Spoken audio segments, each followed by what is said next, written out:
Welcome back, Nerd Squad. While superheroes have their moments when it comes to grand deaths, so do supervillains. And some of them don't even get grand moments. What's up with that? But instead, they seem to disappear with a whimper, leaving us to wonder if they'll be returning soon or not. Some even find themselves killed by superheroes, surprisingly. Surprising because we don't often associate superheroes with being the killing types. Yeah, but just because we call people supervillains and superheroes doesn't mean that superheroes can't be bad guys sometimes and that supervillains can't be good guys sometimes.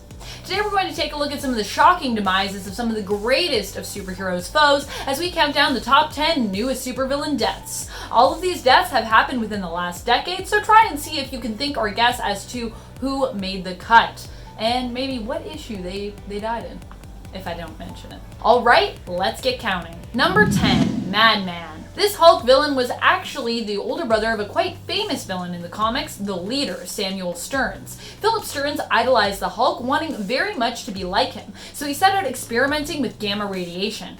In the end, he somewhat succeeded in making himself super strong, but also transformed himself into a monster, who was made unstable by a multiple personality disorder. One of his more dominant personalities ordered him to act against the Hulk and ultimately become his enemy. When he started to go after the Hulk, the Leader was the one who came to the Hulk's aid, helping to save the Hulk from Philip. Originally, Samuel actually couldn't bring himself to kill Philip, but later on, he would actually be the one to kill him, simply by whispering something in his ear. He must have whispered something pretty deadly to take down someone so brutally strong. I don't even know what you'd whisper. Be like, what do you guys think he whispered? Let me know in the comments.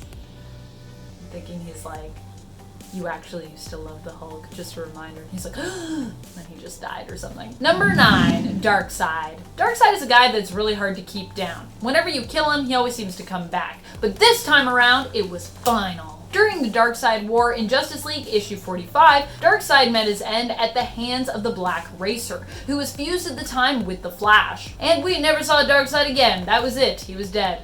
Okay.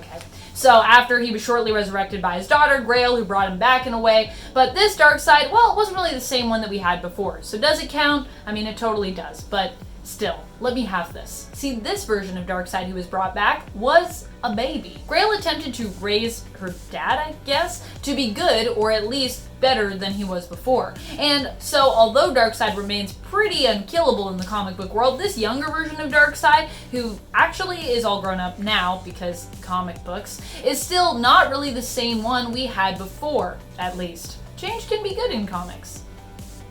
He's trying to, sort of be a good guy. Number 8, Molecule Man. Owen Reese had actually recently turned over a new leaf before he passed away, but for years previous, he was known as one of the most powerful villains. He can basically create entire realities through his abilities, which allow him to manipulate all matter and energy on a molecular level. He also existed in all realities. He was a multi-universal constant. So if you ever defeated him in one reality, he could easily return. At one point, because of this, he was even shown to have a level of omniscience. After Dr. Doom's battle world had come to an end, it was up to Mr. Fantastic to rebuild the multiverse. Now, in order to do so, he needed Molecule Man's power, as that was actually how God Emperor Doom, as he was known previously, had become so powerful himself and was able to build Battle World and keep everything together. Molecule Man agreed, and Mr. Fantastic set about rebuilding, but had to use bits of Molecule Man to anchor each reality. This appeared to, in some ways, fix Owen, helping him to turn good, while also meaning that his life was now finite. There was really only one of him left. In the end, he was randomly killed when he was attacked by a new villain known as the Griever at the end of all things. So, for now at least, it appears that that was the end of the now seemingly good Owen Reese. What a way to go for such a crazy villain. Just like, new villain, you're dead. Rude, disrespectful. Number 7, Mysterio. Recently, Mysterio appeared to meet his on-screen end and his comic book end. Quentin Beck was working with Kindred in the comics. Kindred was the demon responsible for both tormenting him potentially in hell and resurrecting him apparently. Kindred ended up turning on Mysterio when he believed he would betray him and reveal his identity. Something that Kindred actually wanted to say for Peter Parker to do at some point, the man who had apparently hurt him in life. He's got a whole thing with Peter Parker. However, it was later revealed that Mysterio had hypnotized his therapist into believing that he was actually Quentin, effectively swapping places with him. So, Kindred had actually killed his therapist, who believed that he was Mysterio. In the film, Spider-Man Far From Home, Mysterio became the main villain and also appeared to die at the end of the film, later from beyond the grave, releasing a video that incriminated Spider-Man in his death and in the crimes that Quentin himself had actually committed. So, while it appears that he also met a final end in the MCU, I'm still holding out for him to return because I feel like in the comics, every time I'm like, did Mysterio die? He comes right back. But still, he has appeared to die recently in both, though appearances can hardly be believed, as I'm sure you know, when it comes to the illusionist Mysterio. As you may have thought he was dead in the comics, but then they were like, just kidding. Surprise, he is not. It was a trick. Always a trick with Mysterio. It's always a trick. Nothing is real. Number 6, Bushwhacker. Bushwhacker is an enemy of the mutant community. Originally, he was a priest who became a CIA agent. Apparently, that's how that work path goes. What a career path. I was a priest, now I'm a CIA agent. He became a CIA agent following the deaths of some of his young parishioners. He was with the CIA long enough for them to give him a powerful cybernetic arm and train him to become an assassin. But he left shortly after that, becoming a mercenary and assassin for hire, so no longer with the CIA. He mostly killed mutants because he found people were just willing to pay more for their deaths. In the end, this earned him a claw in the neck from Wolverine, killing him while he had been working to assassinate Domino.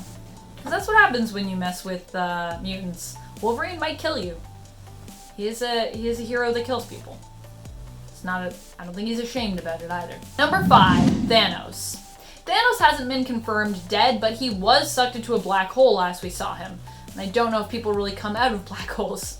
In Guardians of the Galaxy Volume 5, after they attempted to resurrect Thanos, he disappeared into a black hole. The plan for the resurrection was to have him take hold of somebody's body, someone who he was close to. Eros, his brother, actually believed that this would be his adopted daughter, Gamora, so he set out to kill her to prevent Thanos from being resurrected. But in the end, it was revealed that Eros was the one who would become possessed by Thanos' resurrected spirit. And so Gamora actually ended up having to kill him, turning those tables. You know how it goes. Despite protests from Star-Lord, in fact, who was like, don't do it, Gamora, you'll be a bad person. She was like, I gotta do it. Sorry, uncle, you're dead. Thanos still managed to come back, but due to the fact that the resurrection process was interrupted, he came back broken, and in the place of his brilliance was simply filled with blind, inarticulate rage. During a fight with the Guardians of the Galaxy, he ended up disappearing as he was sucked into that black hole with his love, Hela. Yeah, that's right, those two were also an item at the time. Sometimes they're in love now, that's a thing. Number 4, Hela. So let's talk about why Hela was there to begin with. Let's talk about this weird love story that's going on. These two originally teamed up in the series Unworthy Thor, and at the end it was teased that they were becoming an item. Gross, I know, but there you go. But they originally were just allies. Thanos had agreed to help Hela win Hel back, and in exchange, Hela planned to deliver Thanos an alternate Mjolnir. Unfortunately, she wasn't able to deliver, so she decided to prove herself worthy to Thanos by killing Proxima Midnight and promising him death. And that's when they got all kissy-kissy. Then Thanos ended up leaving Hela, but when he died, she sought to resurrect him for some reason with the help of the Black Order. And that's what led us to the story of the Guardians trying to stop Thanos' resurrection and killing Eros, aka Star Fox. Like I said previously, Hela also found herself sucked into a black hole, so she's currently suspected to have also perished with Thanos. At least for now. Unless maybe they went through the black hole too somewhere. We don't really know what happens in black holes. But we think that people die when they go in them.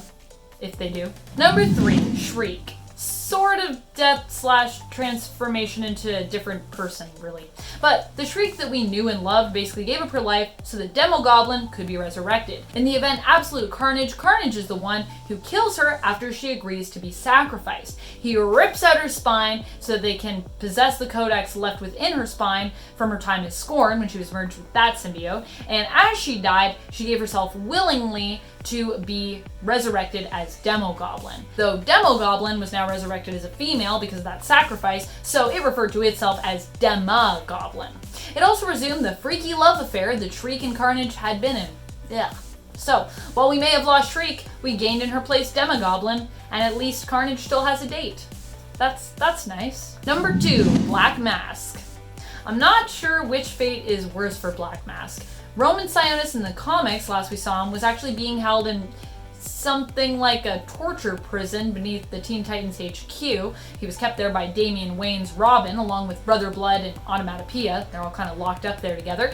But at least he's still alive, I guess. In the Harley Quinn The Birds of Prey film, Roman met a much more definite end when he found himself blown up by Cassandra Cain after she put a grenade in his pocket and pulled the pin before Harley Quinn kicked him off a dock. And I was kind of hoping he might still somehow survive, but before he even hits the water, he explodes into chunks. So sadly, this means that the cinematic version of Roman Sionis likely won't ever be seen again, because I don't know how you come back from that death. Sad, because Ewan McGregor's terrifying portrayal of him leaves me kind of missing his super evil presence. He was really fun as a villain, and he was also just one of the worst villains I've seen on screen, which in the supervillain world makes him actually one of the best. That's how that works. Number 1, Vandal Savage. Sure, it might have not been permanent, but it was still a pretty awesome and gruesome death. In DC's Zombieverse, the Deceasedverse, a zombie apocalypse has become a growing concern. And so a gory death was what this more than 50,000-year-old immortal supervillain got. Vandal Savage has actually been around and causing havoc since before humans even started to record their own history. So, what could possibly defeat him? How could you possibly catch him off guard? Apparently, it's pretty easy if you have a zombified Wonder Woman at your disposal. That'll catch anyone off guard in my opinion. In the second issue of the DCeased Universe comic Unkillables, zombie Wonder Woman makes quick work of Vandal Savage, grabbing either side of him and tearing him in half, straight down the middle. Well, I mean roughly straight anyways. How do you tear someone straight? I don't even know.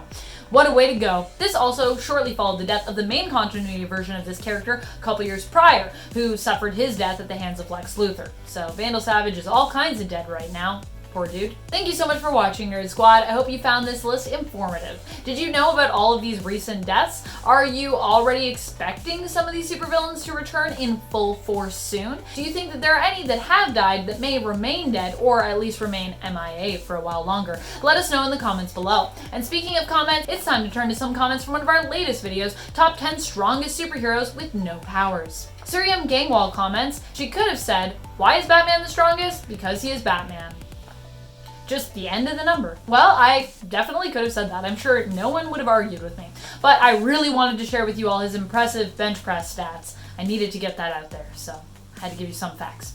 Because those stats are insane. Kingdom Come Superman says, Wildcat, underrated, but he's one of the best fighters in the DC universe. Training Batman and Huntress. Wildcat was actually on my extended cut for this list. He also actually trained Black Canary, I believe, but maybe we'll see him in a part 2 if we do that. He definitely deserves a shout out, especially because I feel like he rarely gets any shout outs. Poor Wildcat. So, great suggestion, my friend. Keep them coming. Keep on suggesting things to me. I read them. And that's all the time we have for comments today. Be sure to comment below for a chance to have your thoughts and opinions acknowledged in a future video. This has been Top 10 Nerd, and I'm your host, Amanda McKnight, reminding you, as always, to stay nerdy, YouTube.